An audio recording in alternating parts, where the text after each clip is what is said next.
Assault accusations against Donald Trump. We'll hear Trump's response to those coming up.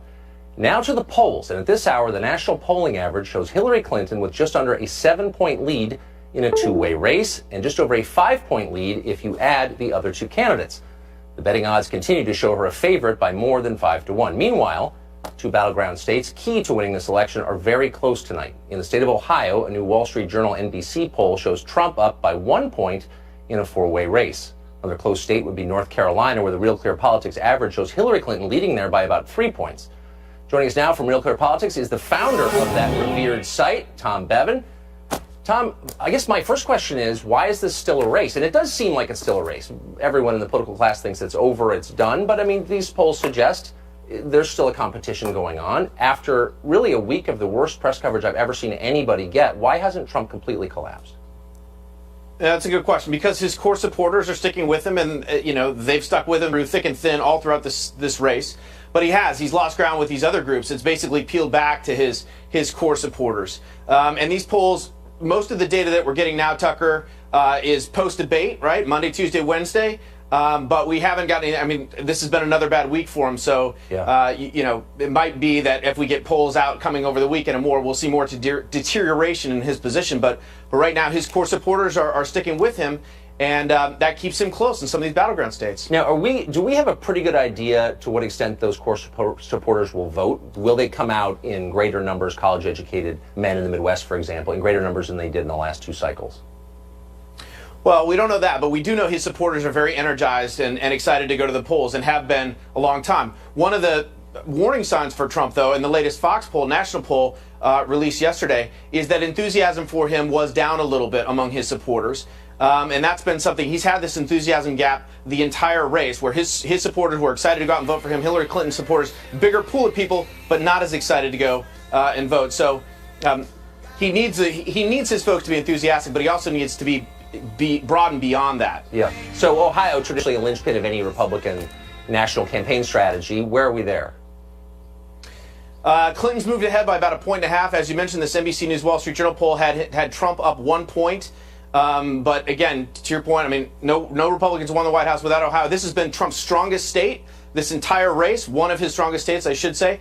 And he was leading there up until just last week, and now he's fallen behind by about 1.5 points, but he's still in the ballgame there. So Gary Johnson and Jill Stein clearly taking Bernie voters, former Bernie voters who don't want to vote Hillary. Gary Johnson, though, where are those votes coming from? Do we know? It depends on the state, but sometimes it's coming more from Clinton. Sometimes it's coming pretty evenly. They're evenly dispersed. So as Gary Johnson had tapered off, we'd seen both Clinton and Trump rise. So it depends on the state, pretty much. So to New Hampshire, not a state that you think of as hotly contested. It's changed a lot thanks to migration from Massachusetts into the state. Trump was doing pretty badly there just last month. He seems within striking distance. What's going on in New Hampshire? That's a good question. I mean, to your point, just a few weeks ago, this was a state that was, Clinton had a lead of 6-7 points in our Real Clear Politics average. Last few polls, including this latest poll out today, has it a 3-point race. And her lead there is only about 3.6 percentage points. Kelly Ayotte is up in her Senate race, which is very hotly contested. So not exactly sure why that race up there is tightening on behalf of Trump. Especially when all these other battleground states are sort of moving in the other direction. It's a little bit, and you don't want to obviously extrapolate too much from one set of polls in one state, but it's a little weird for Trump to be going up after the week we've just seen, no? Absolutely, and yeah, we haven't seen that anywhere else. In fact, we've seen the opposite. He's lost ground nationally. Yeah. He's lost ground in pretty much across the board. New Hampshire's the only one. And again, that could be just with the type of polls, the ones that were sort of falling out of the average versus the ones that are being loaded into the average. But again, this one that came out a 3-point race there, that's tighter than we've seen, in most recent polls in New Hampshire. It's part of the new realignment, I think. The great Tom Bevan, ladies and gentlemen. Thanks all for joining us, Tom. Thanks. Well, first Hillary Clinton called Trump supporters deplorable, then WikiLeaks exposed her and her campaign's disdain for Catholics. And now you can add one more group to that growing list. Fox News chief national correspondent Ed Henry has that story. While Hillary Clinton continues to target Donald Trump for dividing the country, I take no satisfaction in seeing what Trump does. the ongoing dump of hacked emails from the account of Clinton campaign chairman John Podesta, now an astonishing total of over 10,000 messages leaked out, show a Democratic Party ripe with division. The Hillary Clinton documents released by WikiLeaks make more clear than ever just how much is at stake. After emails emerged attacking everyone from Catholics to Hispanics, today the target was the African American community, which carried Clinton through the Democratic primaries in the first place. In February 2016, liberal activist Neera Tanden went after former NAACP head Ben Jealous, who had the temerity to back Bernie Sanders.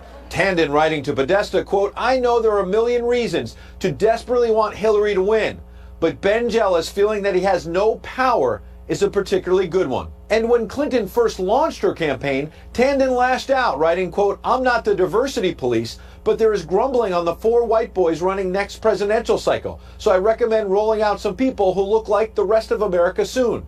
Podesta hit back, writing, quote, "Really? Don't you think I know that?" And when pro-Clinton political operative David Brock suggested bringing up Sanders' health records during the primary, the Clinton camp freaked. In emails to Podesta, Tanden hit Brock hard, writing, quote, "Maybe he actually is a Republican plant. Hard to think of anything more counterproductive than demanding Bernie's medical records." And regarding Clinton's own response to the health record strategy, Tanden lashed out at her own candidate, saying, quote, "Hillary, God, her instincts are suboptimal." Pretty typical, though. All the Clinton aides would say about WikiLeaks today is that they've taken steps in recent weeks to make their communications more secure. I think it would probably undermine our efforts to protect ourselves from people like the Russians if I talk too much about it, but we have taken additional precautions. They probably wish they had made some of those communications a little secure a little bit earlier, but interesting breaking tonight, there are reports that the U.S., particularly the Central Intelligence Agency, may be preparing a cyber strike in retaliation against Russia. We've heard already the Obama administration believes that Russia is behind these attacks. As you heard there from Jennifer Palmieri, they may even, NBC is reporting, go after the private bank accounts of some in the Kremlin leadership. To give you an idea of the stakes involved here, Tucker. Yeah, just to kind of prove the point. But of course, we don't know that Russia's behind them, so far as I can tell. Exactly. So what is the explanation for these emails? I know that Podesta and Jen Palmieri had been saying, these are not real. The suggestion being some of them were forgeries. Are they continuing to claim that? No, what's interesting instead is that they have actually not challenged the accuracy of a lot of these emails. They have said that some of them may be hoaxes, but have done two things, I think. Number one, they've decided not to challenge the accuracy because a lot, if not all of them, are true. But secondly, they've made a political decision, which is they don't want to get mired in answering every one of these 10,000 emails that have come out already, because it'll take them off message. Something the Trump campaign hasn't quite learned, because they've been hit by all kinds of things, as you can see, and you've been reporting on, and they respond to every single one of them. Yeah. And they have had trouble getting their message out. The Clinton campaign, on that point, has been a little more disciplined. Yeah, you'd think reporters might push the issue a little bit, but no. Ed Henry, ladies and gentlemen, thanks a lot. Thanks, buddy. One other email exchange released in that WikiLeaks dump shows that President Obama knew about Hillary Clinton's private email server, and top Clinton aides may have tried to ignore a congressional subpoena. On March 3rd of 2015, the House Benghazi Committee told Hillary Clinton to hand over all her emails. And yet one day later, we now know on March 4th, 2015, Clinton's lawyer, Cheryl Mills, sent this email to her campaign chairman, John Podesta, quote, "Think we should hold emails to and from POTUS," that would be the president. "That's the heart of his executive privilege. We could get them to ask for that. They may not care, but I think they will." Our nightly political panel is joining us now from the Wall Street Journal, Glenn Hall, and the Washington Post's Philip Bump. It's great to see you both, gentlemen.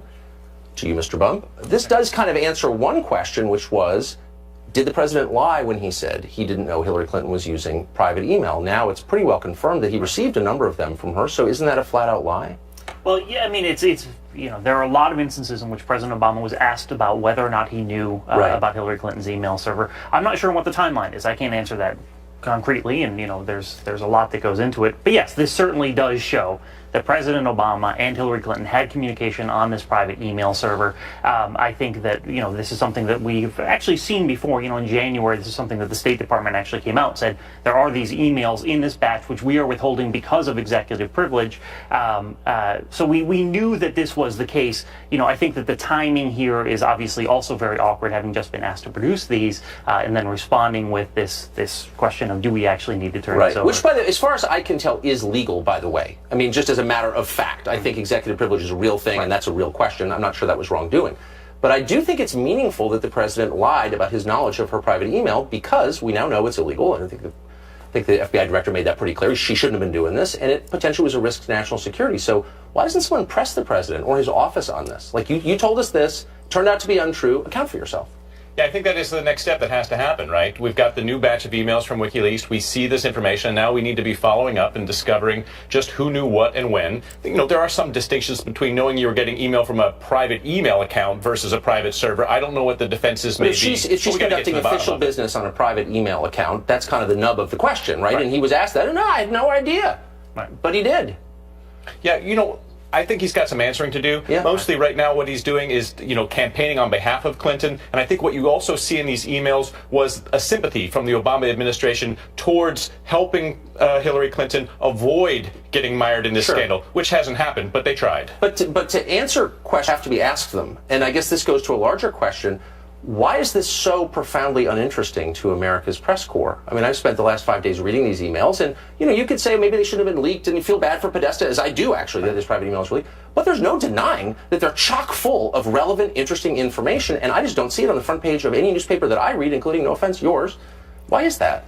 Well, I mean, I think that there are so many things to ask the president, right? I totally get your point. I 100% understand your point. I think that any journalist who is worth his salt, if they had a chance to sit down with President Obama, has a long list of things that they would like to ask. Well, but I don't know. He has a spokesman, too, though. You don't actually need a private audience with the president in order to pose these questions. You just say to the White House press secretary, like, what about, you know, huh? Right. Yes. I mean, the point I was going to make is that you also have a limited availability. You have a limited amount of time, and there's a lot going in the world. I honestly don't think that on the scale of things that are going on in the world, an email Cheryl Mills sent to John Podesta in 2015 rises to the level of something that I would bump to the top of my list. But again, this is something that's subjective. But I'm seeing, you know, 9 stories about Trump and, you know, his behavior, and which I think are relevant, by the way, and I think they should be covered. I would say this. I think we'd be seeing a lot more coverage of these emails if Trump wasn't stepping into these issues that have distracted Americans' attention. Wait, come on. I mean, like, look. There, you know, a big news organization has enough resources to cover both, you know, Trump's indiscretions and, like, the other side. And by the way, do you know a single person in any newsroom in America who doesn't think Hillary's going to be president? Everyone does. So shouldn't they be covering her more assertively? Because she might be the president, no? Right. But if I could just defend a little bit here, right? Go ahead. Front page story this week about Obama and the indiscretions in his office that also attacked Hillary Clinton. Yes. The story didn't attack Hillary Clinton, but the people we were talking to. It's a good piece. I read it. Yeah. It's a front page piece. We've spent countless hours reading through 50,000 pages of email. We've had story on it every single day. So it's not like we're ignoring it, but it seems like the public is giving a lot more attention to the coverage of Trump's issues, which are much more salacious, perhaps. Okay. We have a segment coming up, but I don't think you guys are in. But we actually kind of break down the numbers, speaking to the public. How many minutes have they been presented on each story relatively on the nightly news? We're going to have that coming up. It's unbelievable. Thank you, gentlemen. I think you're coming back, I hope. Happy to. Well, another bombshell from WikiLeaks. Donald Trump may now have some proof that the Clinton Foundation engaged in pay-to-play. An independent law firm looked into the Clinton Foundation in late 2011 at the request of Chelsea Clinton, actually, and wrote this as part of a pretty blistering review. Quote, some interviewees reported conflicts of those raising funds or donors, some of whom may have an expectation of quid pro quo benefits in return for gifts. That's pay for play, in other words. Former U.S. Ambassador to the UN, John Bolton, joins us now. Ambassador, thanks for coming on tonight.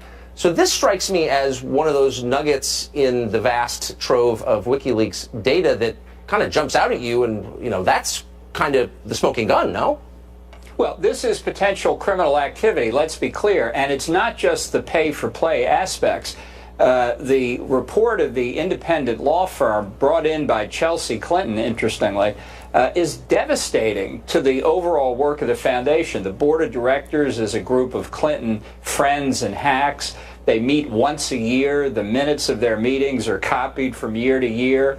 The outside auditor has been complaining about the accounting methods that the Clinton Foundation used. And then on top of it, you see all these activities in connection with donors expecting quid pro quos, not from the Clinton Foundation, obviously, but from the government of the United States.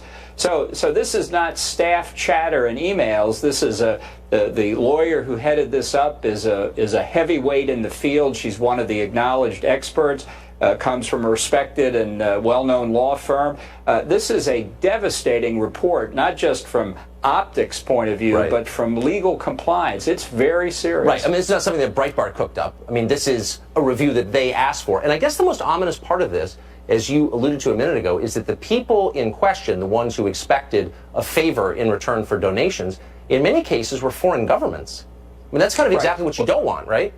Well, this goes to what I think is the biggest problem that Hillary Clinton has here. You know, having gone into the government myself many times, anybody would tell you that it's an arduous process to separate your former private life from your government life. It's not quite like going into a monastery, but it approaches it in the kind of separation you have to make. They made no separation. You can't tell where the Clinton administration, sorry, Freudian slip, the Clinton State Department leaves off and the Clinton Foundation begins. You've got Cheryl Mills in some of these emails involved in nitty-gritty internal Clinton Foundation management matters when, by law, she's supposed to have one job, working for the State Department. So that's the kind of thing, you know, if the Attorney General of the state of New York were anything other than a political hack, I would take this outside expert report and say, what remediation did the Clinton Foundation make in the past 5 years? What have they done to avoid these kinds of problems? That would make for an interesting investigation. Yeah, don't hold your breath. You'll pass out if you do.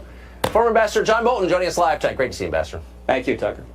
Well, right now we're going to speed read other news from around the world of politics. Enough. A government watchdog found the IRS wasted $12 million a year of taxpayer money on an email service it could not even use. They couldn't figure it out.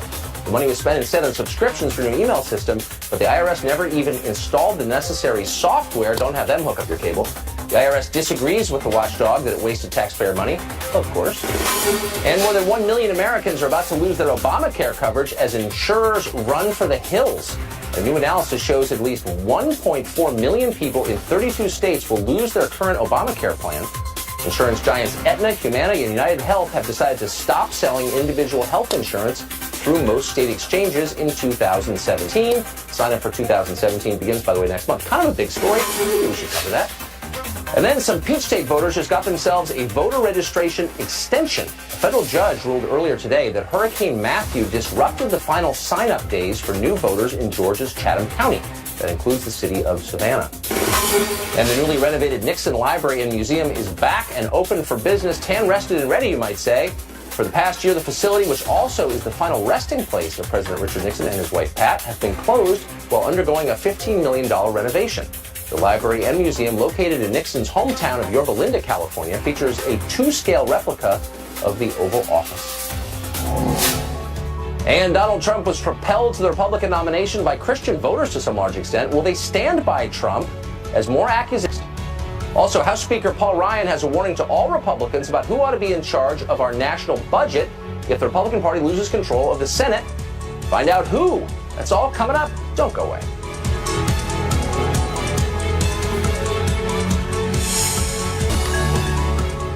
Donald Trump's now infamous 2005 video, the one you've seen several thousand times last week, and the accusations that followed it have left a sour taste in the mouths of many, including a lot of Christians. Many are still standing behind Trump. Why is that? Syndicated radio show host, popular Christian author Eric Metaxas is here, also the author of, honestly, one of the best books written in the last 10 years. A book about Dietrich Bonhoeffer was just absolutely fantastic. Wow, I have to suck up. You sure I wrote it? See, you did. Okay. So, and by the way, also the author of a brand new book, If You Can Keep It, which I'm sure is every bit as good. It's actually much better. Is it? And shorter.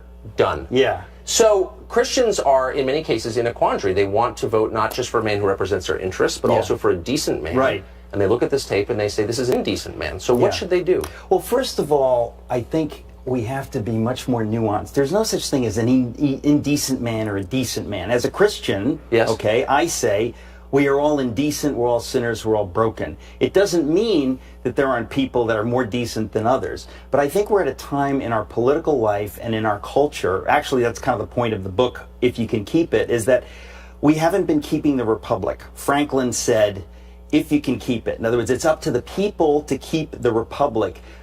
For the last 30 or 40 years, we've not been teaching why we should love our country and on and on and on. I don't need to explain to you and your audience. And in a way, that's why we have this election. And I think things are different. Things are different. So you're saying, I think the impulse of a lot of people of faith is to say, you know what, I'm going to sit this one out. Right. Exactly right. But you're saying that Christians, maybe obligation is too strong, but they ought to vote for Trump because why? Okay, it's real simple. The idea that you could not vote, I find that it's purely to assuage our own consciences, to say, oh, I didn't dirty my hands by voting for that pig. Right. Well, guess what? You then elected the other pig. We have two imperfect candidates. We have to make the imperfect, difficult decision.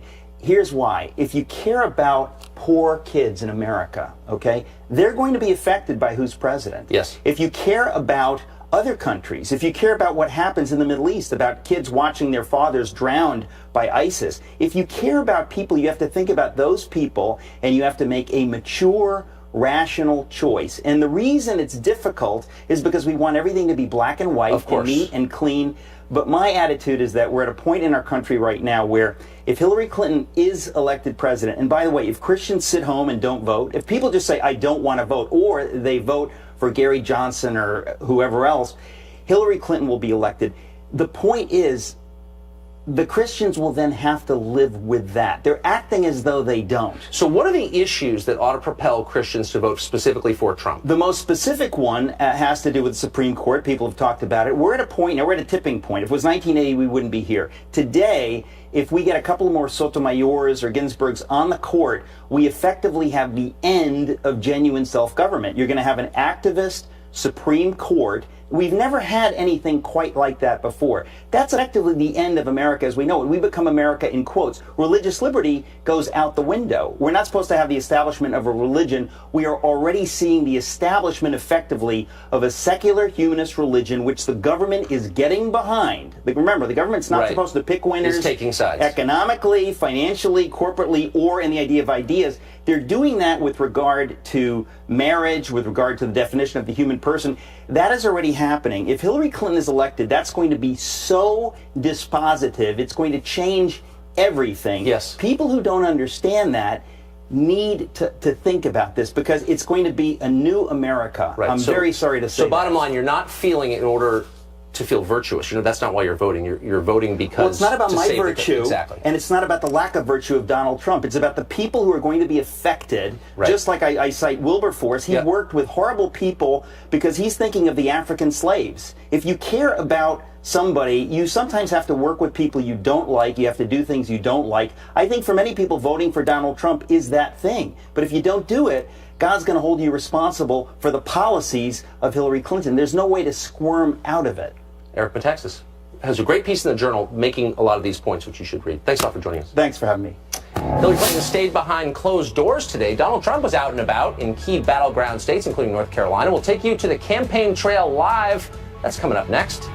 Fall in at the Joseph A. Bank Super Saturday sale. Save up to 70%. On to the defense. Today, Trump hit back hard during a rally in Greensboro, North Carolina. And right now, you're looking live as the candidate takes the stage in Charlotte. Fox News senior national correspondent John Roberts is, of course, on the road. He's, in fact, inside that rally. How you doing, John? Hey, Tucker, good evening to you. Donald Trump on the stage here. He just spent the last 10 minutes going over the sexual misconduct allegations against him, refuting them all, saying that he is the victim of one of the greatest political smear campaigns in the history of this country. He'd really like to get back on message, but the steady drip, drip, drip of these allegations from his past continue to leave his campaign reeling. The latest coming from a woman named Summer Zerbas, who was a contestant on episode, or at least season 5 of The Apprentice, claims that when she was visiting Donald Trump at the Beverly Hills Hotel, allegedly for dinner several years ago, that he groped and accosted her in a villa there against her wishes. Donald Trump released this statement a short time ago, quote, "I vaguely remember Ms. Zerbas as one of the many contestants on The Apprentice over the years. To be clear, I never met her at a hotel or greeted her inappropriately a decade ago. That is not who I am as a person, and it is not how I've conducted my life. In fact, Ms. Zerbas continued to contact me for help, emailing my office on April 14th of this year, asking that I visit her restaurant in California." Earlier today, at an afternoon rally in Greensboro, North Carolina, Donald Trump addressed the broader allegations brought by the other 6 women in the last 48 hours. Here's what he said. Hillary Clinton represented. I have no idea who these women are. I have no idea. I have no idea. And I think you all know I have no idea because you understand me for a lot of years. Okay?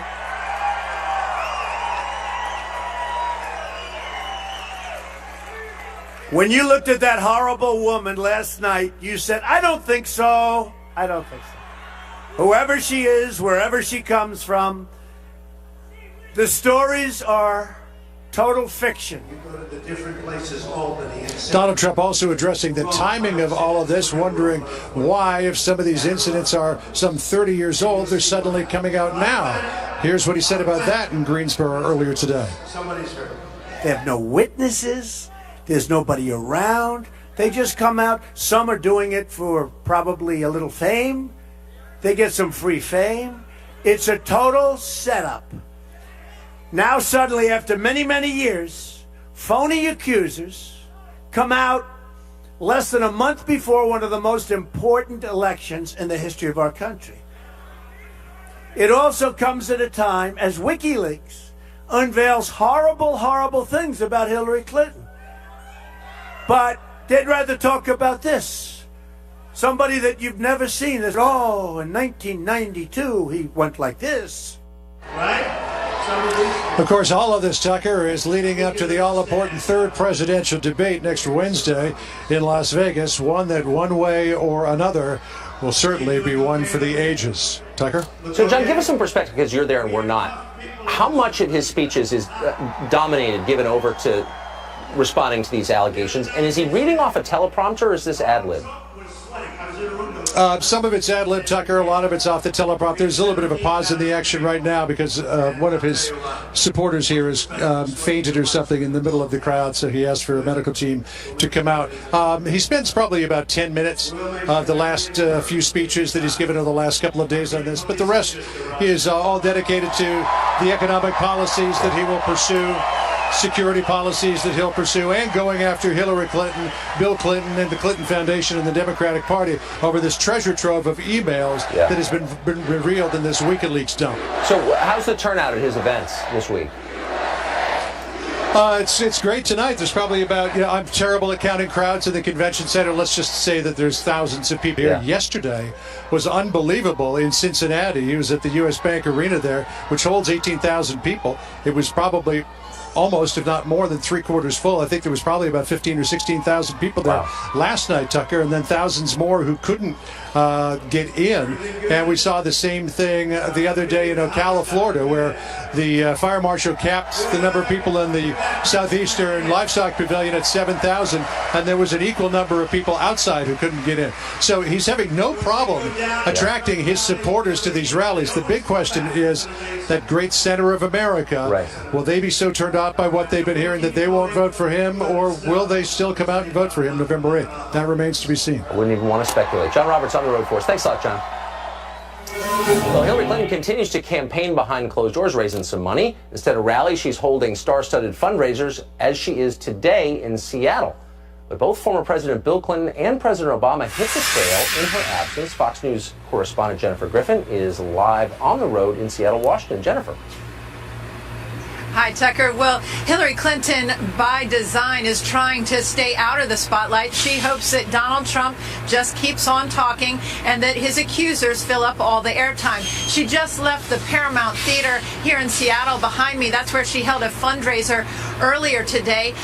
She had capped a week, 2 days out here on the West Coast. She had two fundraisers in California where she raised $10 million, just two events, $10 million. Here, when she arrived at the Paramount, there were about 24 Trump supporters, protesters, who were shouting, "Lock her up." People ask me all the time, how can you do this? And believe me, I ask myself that times too. It's a grueling, strenuous challenge that requires a lot of stamina.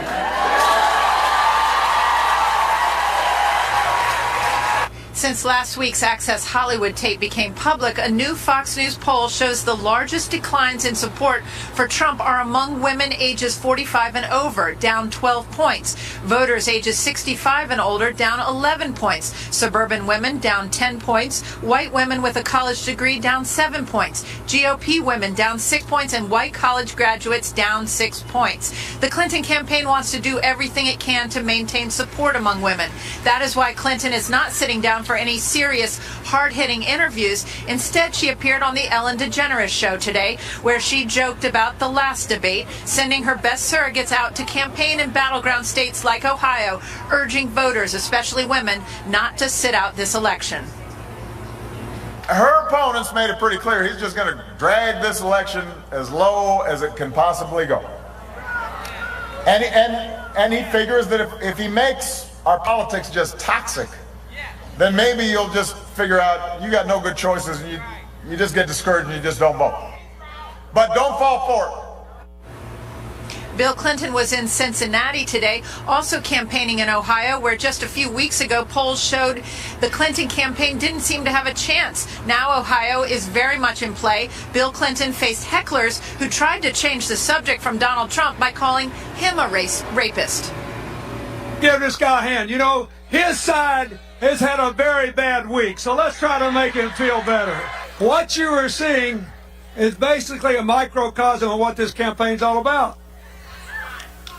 You got one person who's a master at rubbing salt in people's wounds, doesn't pay taxes, doesn't even contribute to his own family charity, doesn't pay his contractors, takes the life savings of people that go to Trump you and don't get anything except Trump. Trump surrogates, meanwhile, say it is a bit rich for the Clinton camp to be talking about Trump's sexual assault of women. It is a subject that Clinton surrogates get asked about on the campaign trail. No, it shouldn't matter. Look, I can't make any excuses for Bill Clinton's conduct. And I wouldn't attempt to make any excuses for the conduct. But he paid a price for it. He paid a price. He was impeached. And he expressed his deep sorrow and acknowledged what he did. Tucker, we've learned that those protesters who keep disrupting Clinton rallies, both Bill Clinton's and Hillary Clinton's rallies, calling out that Bill Clinton is a rapist, are being offered $5,000 by InfoWars, the group that is behind some of the wildest conspiracy theories about Hillary Clinton's health. That we've learned, and that's why we're seeing more and more of those protesters try to get on national television at those events. Tucker? We met one on the set of Fox and Friends a couple of weeks ago. Effervescent young man. Thanks a lot, Jennifer. Good to see you. Thank you. And a fellow graduate of President Obama's Tony Law School now says the term free speech may be racist and sexist. Our campus craziness segment is next. Crazier than ever. Notice there's a cultural revolution taking place on college campuses, and not in a good way. Campus craziness is what we're calling it on this show, and today's edition is pretty crazy. First up, feminists at Sierra College in California issuing citations to students who make kissing noises, among other offensive sounds. The website Campus Reform, which covers college news, posted images of the citation cards, which were created by Sierra's Feminist Action Club. The card lists various offenses, we're not making this up, including invading my space, making whistling, kissing, and psst noises. Text at the top of the card says, quote, "You have received this card because you did something that made me feel uncomfortable and or threatened." Sierra College told Fox News it was not aware of the citations, that they had been created, but it said it had received no complaints so far. Well, a speaker at Harvard Law School says that terms like free speech may be racist and sexist. Harvard Law School graduate Kendra Albert told students that when non-lawyers use legal terms like free speech, they, quote, lose sight of the often discriminatory history of such terminology. According to the Harvard Crimson, which is a newspaper on campus, Albert also takes issue with the usage of the word defamation, which she says, quote, hides deeply sexist and racist and horophobic, which means anti-sex worker connotations.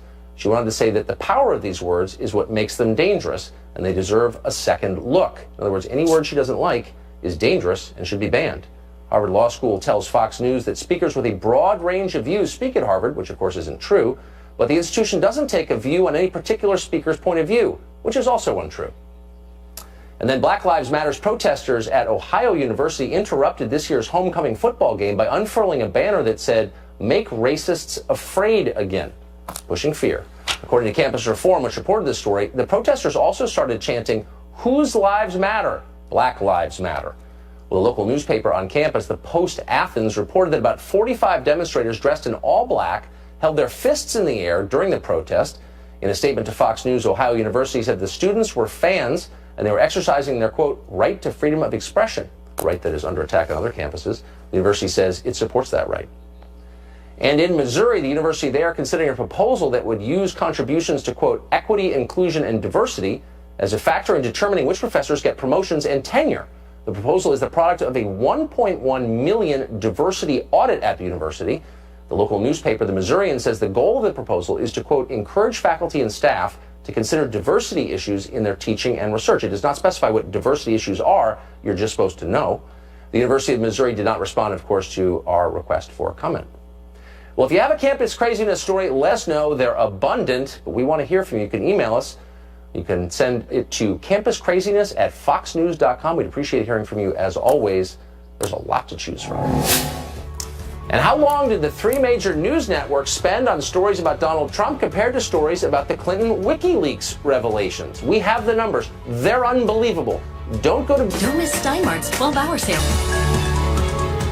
So what would happen if a massive political story exploded in the face of the media, but nobody covered it? That's not a rhetorical question. It happened this week with WikiLeaks. The story swirling around Hillary Clinton and her aides, thousands of documents taken from the campaign chairman of the Hillary Clinton campaign, John Podesta, but they are not being covered by many in the press. Don't believe us? Take a look at this. Here's a breakdown from last night. These are the three major networks.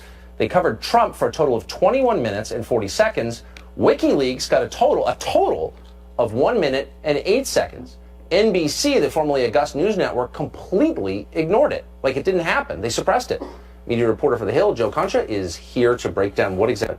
Joe, I mean, there's really kind of no explanation for this, and particularly NBC. They just don't mention it, like it just didn't occur? Look, we've been in media long enough. You run the Daily Caller, I cover media. I get that sex always triumphs over substance. Sizzle always beats steak. And if you told me that the Trump story beat the Hillary WikiLeaks and all those revelations on a 2-to-1 ratio, I'd say, all right, fine, I guess I get it. 3-to-1, fine. 23-to-1 last night. Let me give you one more ratio. New York Times today, 11 stories on Donald Trump, including one in the sports section, all negative, of course. That's pretty hard to do. 0 on Hillary Clinton and the WikiLeaks and everything that's coming out about that. It's just remarkable. So there are a couple of things. I mean, one, I really get the sense that the average reporter doesn't think it's possible to be unfair to Donald Trump. Like, so all bets are off. Whatever you say is fine. Second, embedded in these documents is proof of shameful behavior by many members of the press. John Harwood, for example, who works for both the New York Times and CNBC, part of the NBC empire, is caught giving campaign advice to the Hillary people, sucking up to them, bragging about how much he dislikes Trump. Could that have something to do with the fact that NBC just didn't cover it? You think NBC said we're going to omit this story because I don't know. Harwood... Someone on their payroll is caught giving campaign advice to a presidential campaign? I mean, that's about the most embarrassing thing a reporter could do. Air quotes around reporter. I would just love to see accountability in this business. All right, we know that reporters are acting badly, but the people that run these networks, all right, if you're Mark Hoffman over at CNBC, if you're Dean Baquet who runs the New York Times, how do you not at least A, issue an apology after this is revealed about Harwood, it's not speculations, on paper, and B, why isn't there any kind of suspension, any kind of reprimand? And I think that's why people, they view the media and they see nothing happening to these people. Even accounting for it. They won't answer questions on it. So here's what bothers me. Not just the normal outrage. The media are liberal. They're carrying water for Hillary. That's obviously true. But they're also devaluing their credibility in a way that long-term might be dangerous to the country. This campaign ends in 3 weeks, after which half the country is never going to believe NBC or the New York Times ever again. Associated Press does a survey in April that finds that only 6, not 60, like after Watergate, not 16, like Congress is reporting, 6% of Americans have high confidence in the media. That is disturbing. And when this thing's all said and done, we're not going to need one shower. You know, Hillary acid washed her emails? Yes. We're going to have to acid wash ourselves as a media. Maybe not you, maybe not me, but everybody else. I mean, think about what happened at CNN, Tucker, with Donna Brazile giving campaign questions right ahead to that campaign. And she said it happened from time to time she gets the questions. So it happened on multiple occasions. Does CNN run or do an internal investigation in any capacity to get to the bottom, see who the culprit or culprits are? No, they won't do it. It's funny, they have a media reporter over there who I know likes to be on television. He hasn't mentioned it. Joe, it's great to see you. The bias of omission is the worst kind of omission you could possibly have. It's suppression is what it is. Great to see you, Joe. Good to see you. Speaker Paul Ryan may be using the scare tactic at traditional Republicans to vote on Election Day. Our panel is back to explain how that's working. I had my mission and Maxwell House by my side. Each Maxwell House blend is in a divided government if we lose control of the Senate. That's Speaker of the House, of course, Paul Ryan of Janesville, Wisconsin, and trying to right the ship, not an easy task. Can he do that? Can he convince Republicans to get out to vote this fall? And that political panel is back with us. Gentlemen, it is great to see you. So first, Glenn Hall, Wall Street Journal. He's got a very tough job, as we were talking about in the commercial break. Is this the right way to convince Republicans to get out on election day? Well, that's a pretty good scare tactic right there. Yeah. You know, reminding them what's at stake is exactly what he needs to be doing right now. And, you know, he's drawn that fine line. That might scare a lot of Hillary supporters, by the way. Bernie Sanders? Especially on the banking committee. Yeah. But you imagine the kind of reform that he would bring. And Yes. I think that's the point that Paul Ryan is trying to make. Like, he's staked out, Sanders has been very clear about what he would want to do, and it's much worse, as you point out, than what Hillary Clinton has said she would do. But there, you know, there's no question in all of this that Bernie Sanders, Elizabeth Warren, all of this is going to pull a Democrat president further to the left. And that's what Paul Ryan is trying to play out there. Let me remind you about what's at stake for our party and for what the Republican Party believes in. Yes. What the Republican Party believes in. Philip of the Washington Post. I'm struck by how few people in Washington understand the degree to which things have really changed, and the Republican Party has changed because the voters want something different from what their leadership wants.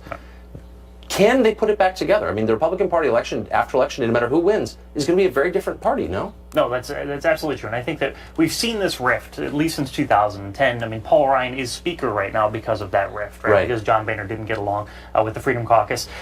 That rift has just been totally ripped open. I mean, Donald Trump, the active GOP nominee, is running against the party right now. He spent his week doing as he really has from the beginning. Yeah, right. But I mean, yes. But I mean, there was a little bit of a makeup session in part because Paul Ryan came on board, and it's I don't know anyone knows the answer to how that actually gets mended. I mean, and you know, I think it's a very, very difficult position that Paul Ryan was already in. I think it only gets harder on November. So, Glenn, since this is a democracy, you always have to ask the bottom line question, which is who has more supporters? Right. Do you think out there in the great middle of the country, Donald Trump has more people who agree with him, or Paul Ryan has more people who agree with him? That's a very interesting question, right? And that's exactly the challenge that Donald Trump needs to figure out because, you know, Paul Ryan has never had to do the national election. Right. It's a whole different kind of thing. Building support within Wisconsin is one thing. Building support in a coalition across the nation is another. What's very interesting in all of this, on that sort of changed party, it's the white working class that are now brought in. This was not part of the Republican